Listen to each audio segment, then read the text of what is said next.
দর্শক মণ্ডলী আসসালামু আলাইকুম।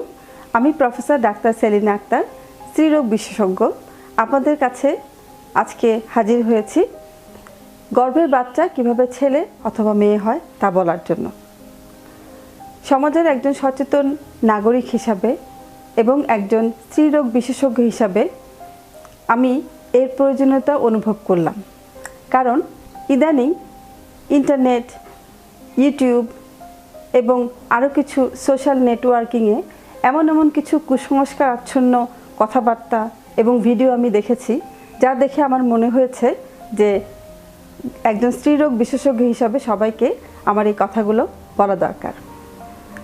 আমাদের প্রতিদিনের চেম্বারে রোগীরা আসেন এবং রোগীরা এসে আমাদেরকে জিজ্ঞেস করেন, ম্যাডাম আমার একটি ছেলে অথবা আমার একটি মেয়ে আছে, পরের সন্তানটি কিভাবে একটি ছেলে হবে অথবা একটি মেয়ে হবে? এই প্রশ্নের সম্মুখীন আমাকে প্রায়ই হতে হয়।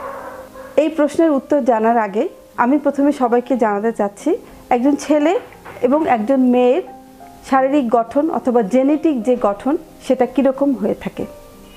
আমি একজন মেয়ে, আমার শরীরে যে ক্রোমোজোম আছে তা হচ্ছে XX। অপরদিকে যে একজন ছেলে, তার শরীরে যে ক্রোমোজোম আছে সেটা হচ্ছে XY। মেয়েদের শরীরে যে ডিম্বাণু থাকে তার ক্রোমোজোম হচ্ছে XX। ছেলেদের শরীরে যে শুক্রাণু থাকে তার ক্রোমোজোম হচ্ছে XY। যখন একটি মানব শিশুর সৃষ্টি হয় অথবা জন্ম হয়, মেয়েদের ডিম্বাণু এবং ছেলেদের শুক্রাণুর মিলন ঘটে। মেয়েদের ডিম্বাণু এবং ছেলেদের শুক্রাণুর মিলনের ফলে যদি ছেলেদের শুক্রাণুর X মেয়েদের ডিম্বাণুর X এর সাথে মিলিত হয়, তাহলে এই সন্তানটি হবে একটি মেয়ে। অপরদিকে ছেলেদের শুক্রাণুর Y এর সাথে যদি মেয়েদের ডিম্বাণুর X এর মিলন হয়, তাহলে সেই সন্তানটি হবে ছেলে।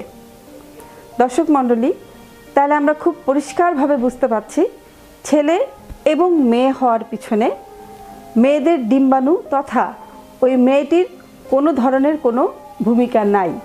যদি ভূমিকা থেকেই থাকে তা হচ্ছে একটি ছেলের ভূমিকা, যদিও সেটা ইচ্ছাকৃত নয়।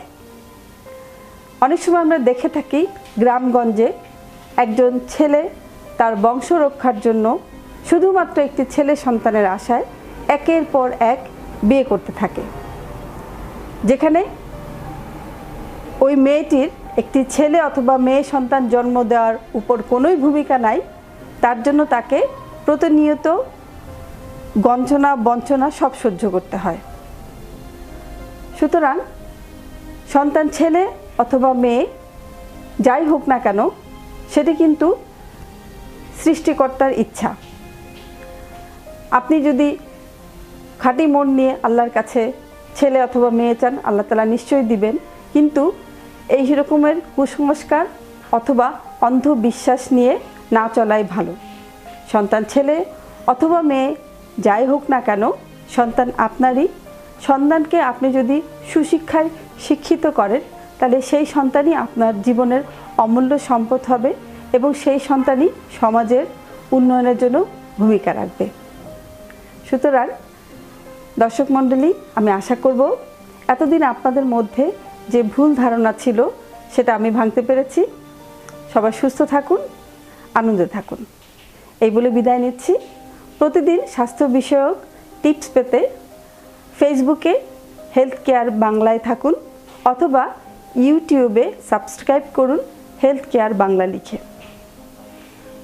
সবাইকে অনেক ধন্যবাদ।